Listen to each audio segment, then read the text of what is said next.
Hello అందరికీ. So ఈ వీడియోలో మనం ఆల్ అబౌట్ డిఎస్ గురించి తెలుసుకుందాం. సో నేను ఫస్ట్ ఇయర్లో ఉన్నప్పుడు మా ఒక ప్రొఫెసర్ చెప్పారు, ఎప్పుడన్నా మీరు ఒక టాపిక్ స్టార్ట్ చేసే ముందుగా 4 W's గురించి తెలియాలి అని. ఆ 4 W's ఏంటి తెలుసా? What, why, where and when. So వీడియోలోకి వెళ్ళిపోయే ముందర ఇమీడియట్గా లైక్ కొట్టేసాను, ఎందుకంటే నాకు అది మోటివేషన్ లాగా ఉంటుంది. ప్లస్ సబ్స్క్రైబ్ బటన్ కూడా కొట్టేసాను, ఎందుకంటే నెక్స్ట్ టైం నుంచి ఎప్పుడైనా వీడియో అప్లోడ్ చేసినప్పుడు మీ దగ్గరకు వచ్చేస్తుంది. So first of all, what is data structures? So data structures అంటే ఏంటిదంటే the efficient way to store or data in particular స్ట్రక్చర్స్ని మనం డేటా స్ట్రక్చర్స్ అంటాం. అంటే ఇప్పుడు డేటా అంటే ఏంటిది? ఏదైనా ఇన్ఫర్మేషన్ అనేది డేటా. ఇప్పుడు ఆ డేటాని మనం ఎఫిషియెంట్గా స్టోర్ చేస్తాం, మనం డేటా స్ట్రక్చర్స్ వాడతాం. సో ఇది బేసిక్ డెఫినేషన్. అసలు డేటా స్ట్రక్చర్స్ అంటే ఏంటిదంటే ఇంకా ఈజీగా చెప్పాలంటే ఇప్పుడు మనకి స్టాక్స్, క్యూస్, లింక్ లిస్ట్ ఉంటుంది. సో వీటిలో మనం ఏం చేస్తాము? డేటాని స్టోర్ చేసుకుంటాము, అలానే మనం రిట్రీవ్ చేసుకుంటాం, అలానే మ్యానిపులేట్ చేసుకుంటాం, అలానే అప్డేట్ చేసుకుంటాం. సో ఇలా అంత ఎఫిషియంట్ వేగా మనం ఏం చేస్తున్నాం? డేటాని స్టోర్ చేసుకుంటున్నాం. సో అవి డేటా స్ట్రక్చర్స్. నెక్స్ట్ ఏంటిది? ఆల్గరిథమ్స్. సో ఈ డేటా స్ట్రక్చర్స్లో మనం డేటాని ఇలా స్టోర్ చేసుకుంటాము, మనం ఎఫిషియంట్ ఆల్గరిథమ్స్ వాడతాం కదా. సో దాన్ని మనం ఆల్గరిథమ్స్ అంటాం. అంటే ఎఫిషియంట్ ఆల్గరిథమ్స్ అంటే ఏంటిదంటే ఇప్పుడు మనకి జనరల్గా కొన్నిసార్లు ఏం పడుతుంది? Time complexity big of n square లేకుంటే బిగ్ ఆఫ్ n క్యూబ్. దాని బదులు బిగ్ ఆఫ్ రూట్ n లో కానీ బిగ్ ఆఫ్ n లో కానీ మనం ఆల్గరిథమ్స్ డిజైన్ చేస్తాం, సచ్ దట్ డేటాని మనం ఈజీగా రిట్రీవ్ చేసుకోవడానికి మనం టైం చాలా తక్కువ పడుతుంది. సో ప్రాసెసింగ్ స్పీడ్ ఏమవుతుంది? పెరుగుతుంది. సో ఎఫిషియెంట్గా ఆల్గరిథమ్స్ రాసుకుంటే మనం డేటా స్ట్రక్చర్లో ఉన్న డేటాని ఈజీగా రిట్రీవ్ చేసుకోవచ్చు. సో ఇవి డేటా స్ట్రక్చర్స్ అంటే. Why data structures? అసలు డేటా స్ట్రక్చర్స్ అండ్ ఆల్గరిథమ్స్ ఎందుకు నేర్చుకోవాలి? ఇప్పుడు చూడండి, ఇప్పుడు మనకి సాఫ్ట్వేర్లో అన్న ఐటీలో అన్న మనం ఏం చేస్తాము? డేటాతో మనతో మ్యానిపులేట్ చేసుకుంటూ ఉంటాం. సో ఇప్పుడు మనకి డేటా స్ట్రక్చర్స్ అంటేనే రాకుంటే మనకి సాఫ్ట్వేర్ ఉద్యోగం అస్సలు రాదు.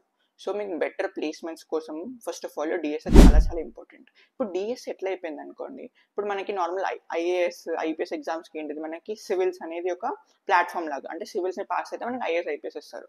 సో అలానే మీరు డేటా స్ట్రక్చర్స్ అండ్ ఆల్గరిథమ్స్లో తోపులై ఉంటే మీకు మంచి గూగుల్ అలాంటి ఫ్యాన్ కంపెనీస్లో ఈజీ ఉద్యోగాలు వచ్చేస్తాయి. ఇప్పుడు నార్మల్ సర్వీస్ బేస్లో కూడా మొత్తం చూస్తున్నారు, అంటే ఏంటిది? మీకు డేటా స్ట్రక్చర్స్ అండ్ ఆల్గరిథమ్స్ వస్తాయి.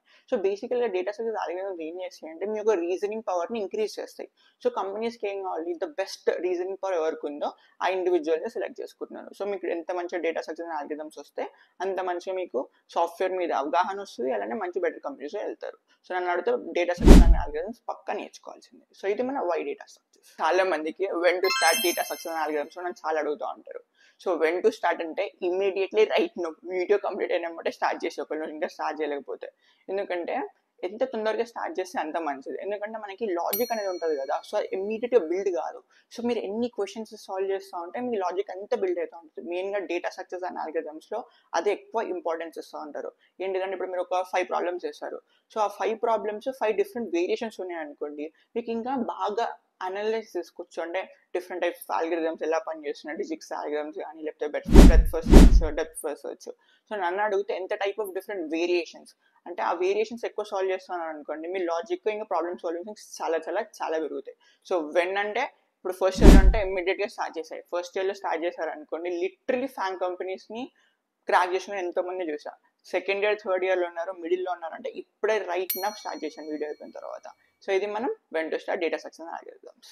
సో నెక్స్ట్ ఇంపార్టెంట్ పార్ట్ వచ్చి where to start learning data structures and algorithms. So ప్రతి ఒక్కరు ఈ పార్ట్ కోసం వెయిట్ చేస్తున్నారు నాకు తెలుసు. సో ఏంటిదంటే అసలు మనం డేటా స్ట్రక్చర్స్ అండ్ ఆల్గరిథమ్స్ నేర్చుకోవడానికి చాలా చాలా చాలా సోర్సెస్ ఉన్నాయి. కానీ నా ప్రకారం the best sources to solve questions from lead code. So lead code నుంచి ఎన్ని క్వశ్చన్స్ సాల్వ్ చేస్తే అంత మంచిది మనకి. సో లీడ్ కోడ్లో మనకి easy, medium and hard type of questions ఉంటాయి. సో మీరు బిగినర్స్ అయిందనుకోండి, ఏమంటే ఈజీ క్వశ్చన్స్తో స్టార్ట్ చేయండి. ఎందుకంటే ఈజీ క్వశ్చన్స్ సాల్వ్ చేసామనుకోండి మనకి కాన్ఫిడెన్స్ వస్తుంది నెక్స్ట్ మీడియం ఇంకా హార్డ్ క్వశ్చన్స్ సాల్వ్ చేస్తానికి. నెక్స్ట్ ఒకవేళ మీరు థర్డ్ ఇయర్ సెకండ్ ఇయర్ ఎండింగ్లో ఉన్నారనుకోండి, మీడియం క్వశ్చన్స్ సాల్వ్ చేయండి. ఎందుకంటే ఆ టైంలో ఇంటర్న్షిప్ కంపెనీస్ వస్తాయి, అవి max to max medium questions అడుగుతాయి. కానీ నెక్స్ట్ ప్లేస్మెంట్స్లో మీరు మంచి ఫ్యాన్ కంపెనీస్లోకి వెళ్ళాలనుకోండి, పక్కా డెఫినెట్ మీడియం టు హార్డ్ రేస్ క్వశ్చన్స్ పక్కా సాల్వ్ చేయాలి. అప్పుడే మీరు డెఫినెట్గా ఫ్యాన్ కంపెనీస్కి వెళ్ళగలుగుతారు. నెక్స్ట్ అసలు చాలా షీట్స్ ఉన్నాయి డిఎస్ఏ ఫాలో చేస్తానికి. సో ఏ డిఎస్ఏ షీట్ ఫాలో చేయడం బెస్ట్?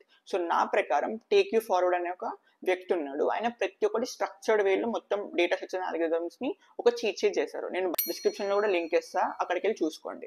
నెక్స్ట్ మనం కూడా ఒక మంచి డేటా స్ట్రక్చర్ ఆల్గరిథమ్ షీట్ చేస్తాం ఫ్యూచర్లో, మీరు అక్కడ కూడా నేర్చుకోవచ్చు. సో ఇది మనం డేటా స్ట్రక్చర్ ఆల్గరిథమ్స్. సో ఈ వీడియోలో నా ప్రకారం నేను మ్యాక్సిమం ఇన్ఫర్మేషన్ ఇచ్చా ఆల్ అబౌట్ డిఎస్ఏ. సో ఇంకా ఫ్యూచర్ వీడియోస్లో ఇంకా నీట్గా ఎక్స్ప్లెయిన్ చేస్తా అసలు డిఎస్ఏ ఇంకా ఎంత ఎఫిషియెంట్గా సాల్వ్ చేయవచ్చు, ప్రాబ్లమ్స్ కూడా ఎక్స్ప్లెయిన్ చేస్తాను యూట్యూబ్ ఛానల్లో. సో మీరు ఈ యూట్యూబ్ వీడియోని లైక్ చేశారనుకో నాకు చాలా మోటివేషన్ ఉంటుంది. అలానే సబ్స్క్రైబ్ కూడా చేసుకోండి. అట్లనే మీ ఫ్రెండ్స్ కూడా పక్కా షేర్ చేయండి, ఎందుకంటే వాళ్ళు కూడా లైక్ ఇంకా షేర్ చేస్తూ ఉంటే నాకు ఫుల్ మోటివేషన్ ఉంటుంది. సో ఇంకా ఏమైనా మీకు తేడా అనిపించింది అనుకోండి వీడియోలో కింద కమెంట్ బాక్స్లో కమెంట్ అవుతుంది, నేను ఇంకా ఇంప్రూవ్ అవుతానికి ట్రై చేస్తూ ఉంటా. ఇంకా థ్యాంక్ యూ.